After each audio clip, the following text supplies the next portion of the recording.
If your Nissan Leaf's steering wheel column protection socks look like this, like big holes in them, then you need to change them. This is the one I changed on the other side, and I need to do the same one on this side, and now I should know a little bit better what I'm doing. And I have the replacement. It's kind of weird because it's not very rubbery, it's kind of hard plastic, but well, I hope it works. If it doesn't, I know how to change it, and hopefully you will know too. It does have some weird metallic retaining clips, but I think these need some special tool to pull them together that I don't have, so I'm going to use just a common wire, what is it, clip tie, wire tie, and you'll see.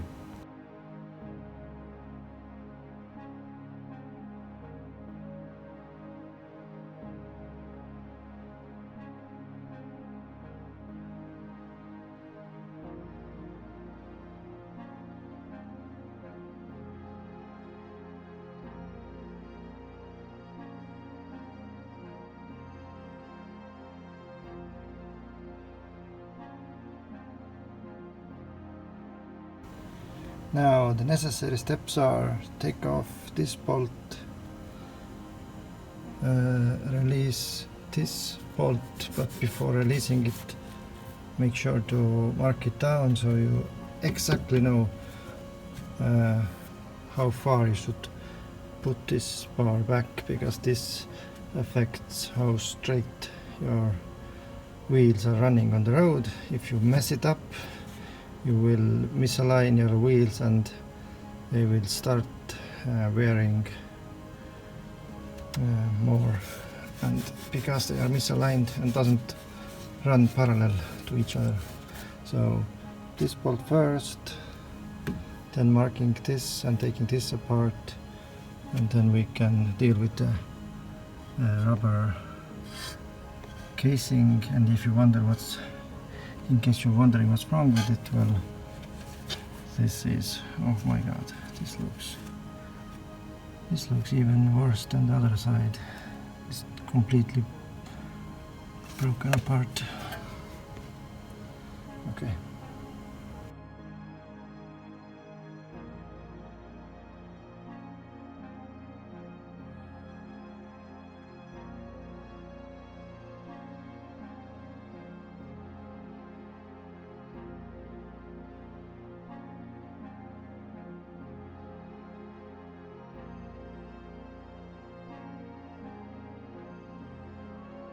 Now it has started to turn with the inside bolt has turning with the nut, so I need to find the number 5 hex and clean the hole from all the rust and stuff, because it's facing upwards and it's rusted.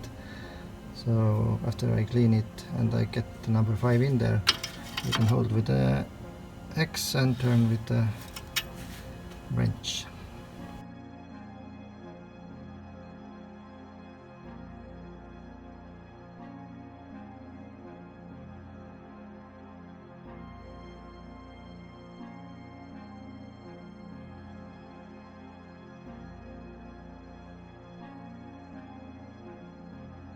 Now it's time to put our attention into marking things so we can put them back together exactly where they were before. So the turn, exactly the same amount of turns, that it gets back to the same location as it is right now.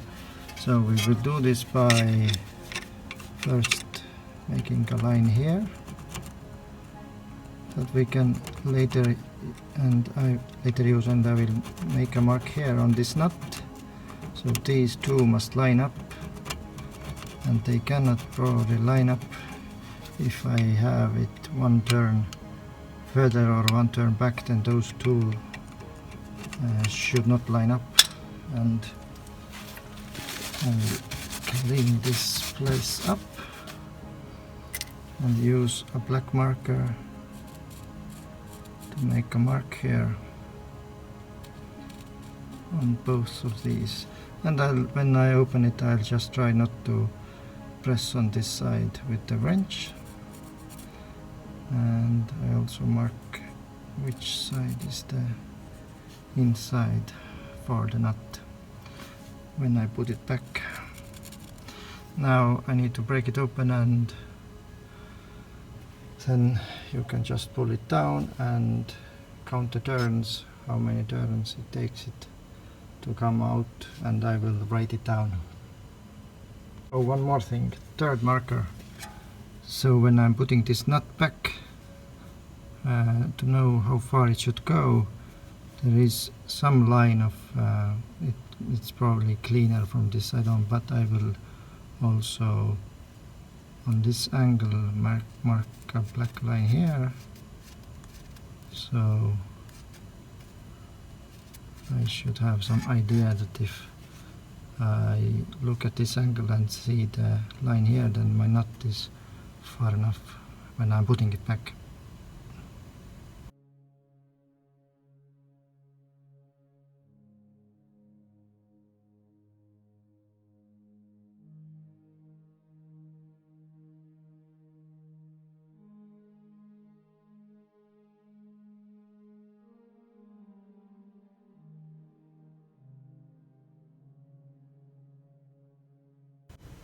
So for me it was 14.5 turns. I will write it down and remember it was the same amount on the other side, and I also have to take into account that it doesn't exactly come off, so it's kind of target to shoot at, and then make sure to line things up to make sure it's in the correct turn.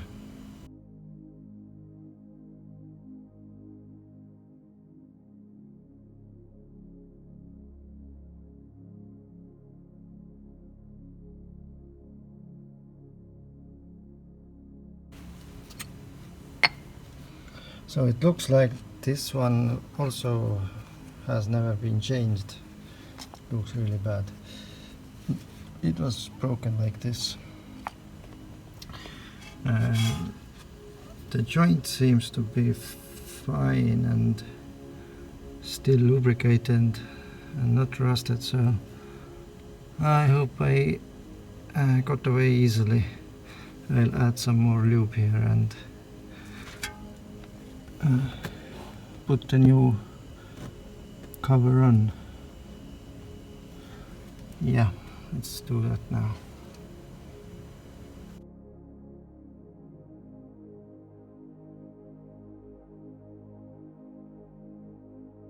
Now the trick with putting the new one on, the most difficult part for at least in my application was this one, getting the big one onto the other end, because it's like plastic and it doesn't expand at all. So the trick is to use lube. Lube will always make your life better, so I will add a little bit here on this rim, so this rim will do a great job going on there. I will use my finger to lube it up nicely all around, and you'll need just a very little bit, because if you put too much, then it also helps it to come off when you turn this way and extend it. So lubing up and putting it on.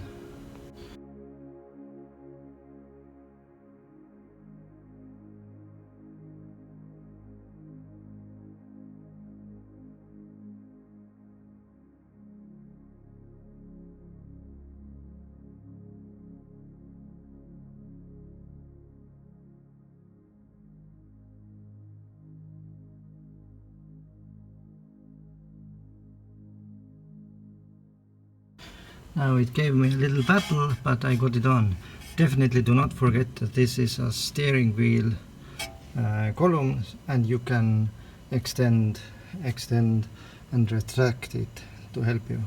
So you can also use this end by clamping it down already, putting it in the right place, putting zip tie on here and turning it together and forcing it on there to help you if you need this.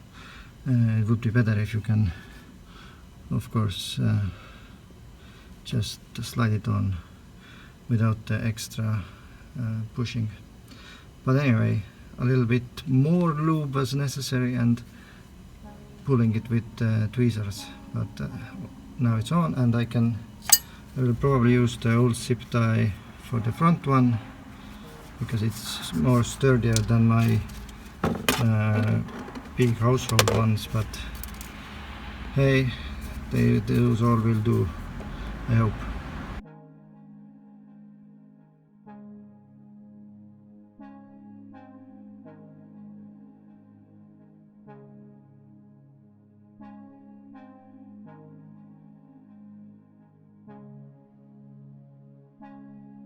Okay, that part is done, and now it's time to put it all back together again. The rear zip tie was giving me a little bit of hard time because it's not very easy to tighten it, but seems to be holding on, and I can check it after some time. And I was using the rear one in front because it's more sturdy industrial one, and there was enough length for because it was big before in the back, and now there was enough left to use it in the front. Now it's time to count the turns. You first put the nut back, then count the turns, and then hopefully everything will line up and it's done.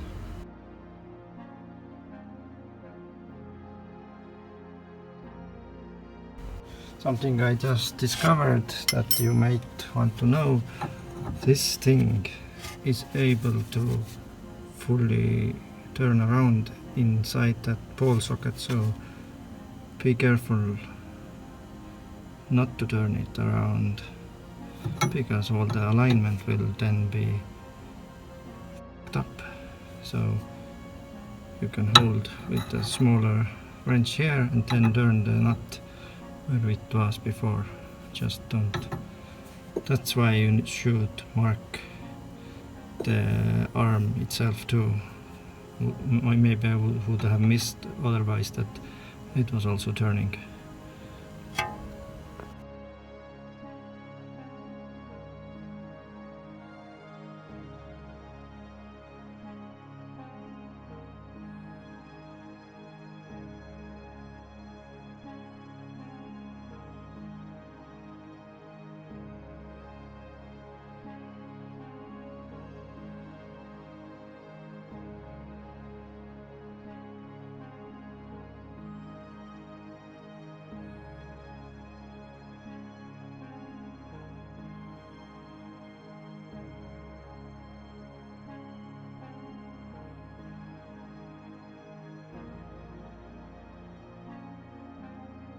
Now it's all put back together and torqued up, and you can see that those lines are lining up on all the three parts. That is important to make sure that our wheel is back in the right way and running parallel with the other wheel. So now it's just putting back the wheel, and that is all. If I publish this video, then I hope it will help somebody. Cheers!